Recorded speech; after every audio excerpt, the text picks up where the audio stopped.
رسول صلی اللہ علیہ وسلم نے فرمایا کہ حضرت موسیٰ علیہ السلام نے اللہ تعالیٰ سے سوال کیا کہ جنت میں سب سے نیچے درجے والا جنتی کیسا ہوگا؟ تو اللہ تعالیٰ نے جواب دیا وہ آدمی ہوگا جو جنت والوں کے جنت میں چلے جانے کے بعد آئے گا۔ اس سے کہا جائے گا جنت میں داخل ہو جاؤ۔ وہ کہے گا اے میرے رب میں کیسے جاؤں جبکہ تمام لوگوں نے اپنے اپنے گھر سنبھال لیے ہیں اور سب نے اپنا اپنا انعام وصول کر لیا ہے۔ اسے کہا جائے گا کیا تجھے یہ پسند ہے کہ دنیا کے بادشاہوں میں سے ایک بادشاہ کی پوری مملکت جیسی مملکت تجھے عطا کر دی جائے؟ وہ کہے گا اے میرے رب میں راضی ہوں۔ اللہ تعالیٰ کہے گا میں نے تجھے اس کی مملکت جیسی ایک مملکت، اس جیسی ایک اور، اس جیسی ایک اور، اس جیسی ایک اور، اس جیسی ایک اور مملکت عطا کر دی ہے۔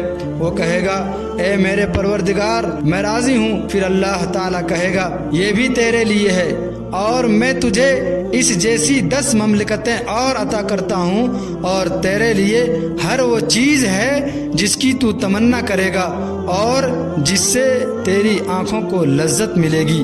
وہ کہے گا اے میرے رب میں راضی ہو گیا۔ حضرت موسیٰ علیہ السلام نے کہا اے میرے پروردگار یہ تو ہوا نچلے درجے والے جنتی، تو جنت میں سب سے اونچے درجے والے جنتی کیسے ہوں گے؟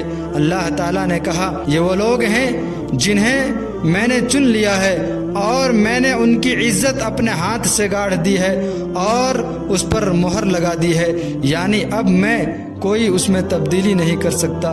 اور ان کے لیے وہ کچھ تیار کیا ہے جسے نہ کسی آنکھ نے دیکھا ہے، نہ اس کے بارے میں کسی کان نے کچھ سنا ہے، اور نہ ہی کسی انسان کے دل میں اس کا تصور آ سکتا ہے۔